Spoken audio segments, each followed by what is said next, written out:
মাদ্রাসা এই জন্য দান করা উচিত যে মাদ্রাসাই এমন একটা জায়গা যেখানে যে মানুষগুলোর জন্য আপনি দান করলেন ওই মানুষগুলো প্রতিদিন ইচ্ছায় হোক অনিচ্ছায় হোক, 6 বছরের বাচ্চা হোক আর 30 বছরের ছেলে হোক, প্রতিদিন 5 ওয়াক্ত নামাজ জামাতের সাথে পড়ে। আমার বাপ পৃথিবীতে আর কোনো ঘরে, কোনো বিল্ডিং, কোনো ভবনে আপনি এমন লোক পাবেন না যেখানে সকলেই প্রতিদিন 5 ওয়াক্ত নামাজ পড়ে। 2-4 জন পাইবেন, 2-4-500 এরকম একসাথে পাওয়া কষ্টকর।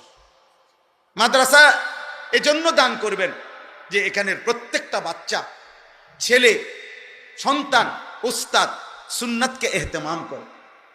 সবাই চেষ্টা করে মেসওয়াক করতে, সবাই চেষ্টা করে দস্তরখান বিছায়া খানা খাইতে, সবাই চেষ্টা করে পেশাব পায়খানায় ঢিলা কুলুপ, অজু ইস্তেঞ্জার পাক পবিত্র থাকতে। 24 ঘন্টা যারা নিজেকে পবিত্র রাখতে চায়, খোদার কসম কোরআনে আছে, আল্লাহ বলছে বাহ্যিক পবিত্রতা অর্জনকারী যারা এবং অন্তরের পবিত্রতা অর্জনকারী যারা, আমি তাদেরকে ভীষণ ভালোবাসি। ফীহি রিজালুন ইউহিব্বুনা আন ইয়াতাতাহহারু আল্লাহু ইউহিব্বুল মুত্তাহহিরিন ইন্নাল্লাহা ইউহিব্বুত তাওয়াবিন ওয়া ইউহিব্বুল মুতাতাহহিরিন। এজন্য মাদ্রাসার তালিবে ইলম সারাক্ষণই চেষ্টা করে পবিত্র থাকতে, আর পবিত্রতা থাকতে পছন্দকারী যে বান্দারা, মহান আল্লাহ তাদেরকে বলছে আমি তাদেরকে ভীষণ ভালোবাসি। অতএব আমার মালিকের ভালোবাসার মানুষগুলোকে দান করা আপনার জন্য অনেক বড় নেকি, অনেক বড় নেকি, অনেক বড় নেকি। এই জন্য দিল থেকে মাদ্রাসায় দান করবেন প্রত্যেক দিন, প্রত্যেক দিন, প্রত্যেক দিন।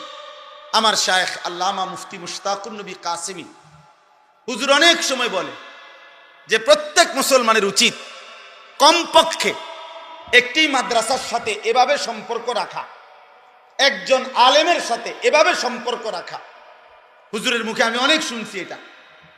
হুজুর বলেন যে উচিত কমপক্ষে একজন আলেমের সাথে আমার এমন সম্পর্ক, একটা মাদ্রাসার সাথে আমার এমন যেন সম্পর্ক হয় নিয়মিত, যে হাসরের ময়দানেও যেন ওই হুজুর আমারে দেখলে চিনতে পারে, আরে এদিকে আসেন।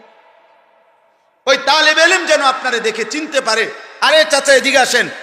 আপনারা তো আমরা সব সময় আমাদের মাদ্রাসায় দেখতাম, আসতেন, দান সদকা করতেন, আমাদেরকে হাত বুলাইতেন, কথা খোঁজ খবর নিতেন। এর দূর। এই জন্য ওই শুধু হাই হেলো না, বরং মাদ্রাসার সাথে, আলেমের সাথে আর্থিক গভীর সম্পর্ক, বারবার আসা যাওয়ার সম্পর্ক, যেন একজন আলেমে দিন আপনারা দেখলেই চিনতে পারে।